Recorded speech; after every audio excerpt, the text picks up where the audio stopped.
بسم اللہ الرحمن الرحیم۔ السلام علیکم، آپ دیکھ رہے ہیں ایبٹ نیوز۔ میں ہوں ایمہ ملک۔ خبر شامل کرتے ہیں۔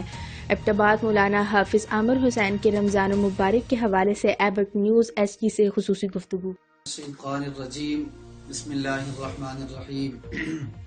شہر رمضان الذی انزل فیہ القرآن ھدی للناس وبینات من الہدی والفرقان، صدق اللہ العظیم۔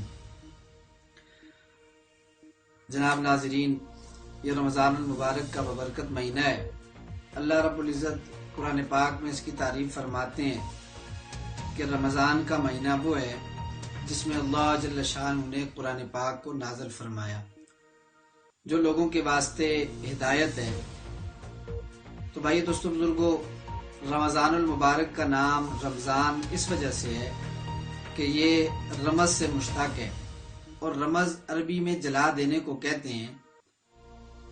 رمضان المبارک بھی مومنین کے گناہوں کو ختم کر دیتا ہے اور مومنین کو بالکل پاک صاف کر دیتا ہے، اس وجہ سے اس کو رمضان کہا جاتا ہے، بشرطے کہ رمضان المبارک پورے آداب احترام کے ساتھ گزارا جائے اور اس کے اندر ایسے اعمال کیے جائیں جو اللہ جل شانہ کے ہاں مقبول ہیں، اور ایسے اعمال سے اپنے آپ کو بچایا جائے جن کی وجہ سے رمضان المبارک کی برکات ضائع ہو جاتی ہیں۔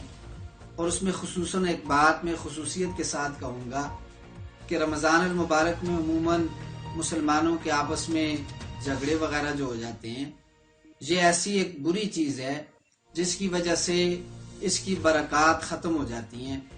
رمضان المبارک کے مہینے کے بارے میں اللہ کے محبوب صلی اللہ علیہ وسلم نے ارشاد فرمایا، ابو ہریرہ رضی اللہ عنہ سے مروی ہے کہ اللہ کے محبوب صلی اللہ علیہ وسلم نے فرمایا، الصیام جنہ، روزہ ڈھال ہے، یعنی یہ جہنم کی آگ سے بھی ڈال ہے اور دنیا کے اندر شیطان سے بھی ڈال ہے، بچانے والی چیز ہے یہ روزہ۔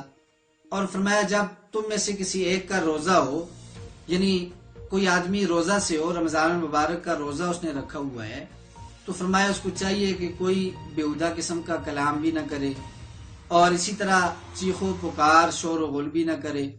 اور اللہ کے محبوب صلی اللہ علیہ وسلم نے فرمایا جب روزہ دار کو کوئی آدمی برا بھلا کہے یا اس کے ساتھ لڑائی کرے تو فرمایا روزہ دار کو لڑائی نہیں کرنی چاہیے، برا بھلا کہنے کے بدلے میں برا بھلا نہیں کہنا چاہیے، بلکہ اس کو صبر اور برداشت کے ساتھ یہ کہنا چاہیے، انی صائم، کہ میں روزہ دار ہوں۔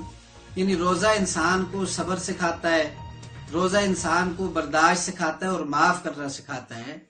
اور ایک بات بہت ہی زیادہ ضروری ہے کہ ویسے بھی مسلمان کو آپس میں ایک دوسرے کو معاف کرنا چاہیے۔ جب کوئی آدمی برداشت کرے گا اور معاف کرے گا تو اللہ رب العزت کی ذات بھی اسے معاف فرمائیں گے، اس لیے کہ اللہ تعالیٰ خود معاف کرنے والے ہیں اور معافی کو اللہ جل شانہ کی ذات پسند فرماتی ہے۔ اور ہماری اپنی حالت یہ ہے کہ ہم ہر نماز کے بعد یعنی اللہ جل شانہ سے دعا مانگتے ہیں، ہر وقت اللہ رب العزت سے یہ دعا مانگتے ہیں کہ اے اللہ ہمارے گناہوں کو تو معاف فرما دے۔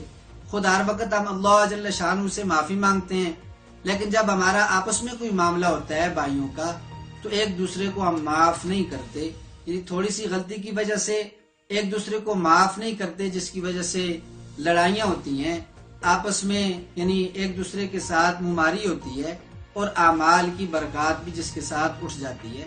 تو جیسے ہم خود امید رکھتے ہیں اللہ جل شانہ سے کہ اللہ تعالیٰ ہمیں معاف فرمائیں، ایسی ہمیں چاہیے کہ ہم دوسرے مسلمانوں کو بھی معاف کرتے رہیں۔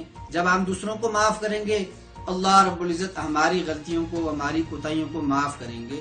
اور دوسری بات فرمایا جب کوئی آدمی کسی کے ساتھ جھگڑا کرتا ہے، لڑائی کرتا ہے، تو ویسے بھی مسلمان کے ساتھ، مومن کے ساتھ لڑائی کرنا، جھگڑا کرنا یہ مناسب بات نہیں ہے۔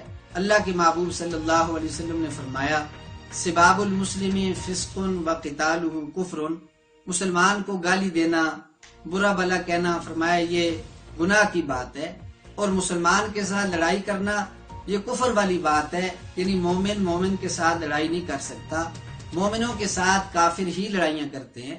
لہذا مومنوں کا شیوا یہ ہونا چاہیے کہ وہ آپس میں ایک دوسرے کو معاف کریں، اور رمضان المبارک کو خصوصاً اہتمام کے ساتھ، احترام کے ساتھ گزاریں، اس کے اندر صبر اختیار کریں۔ جیسے دن بھر بندہ صبر کرتا ہے کھانے پینے سے، اسی طرح یعنی اور وہ چیزیں جو حلال ہے بندے کے لیے اس سے بندہ صبر کرتا ہے.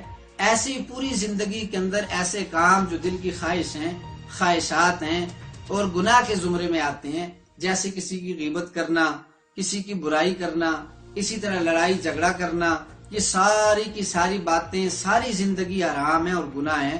ان سے بندے کو اپنے آپ کو بچانا چاہیے اور صبر کرنا چاہیے. اللہ جل شانہ ہم سب کو تمام نیک اعمال کرنے کی توفیق نصیب فرمائے، اور اللہ جل شانہ ہم سب کو تمام برے اعمالوں سے بچنے کی توفیق نصیب فرمائے. اللہ تعالی ہم سب کو یعنی ایک دوسرے کو معاف کرنے کی توفیق نصیب فرمائے، اور اللہ جل شانہ ہمارے تمام کے تمام گناہوں کو معاف فرمائے. وآخر دعوانا الحمدللہ رب العالمین.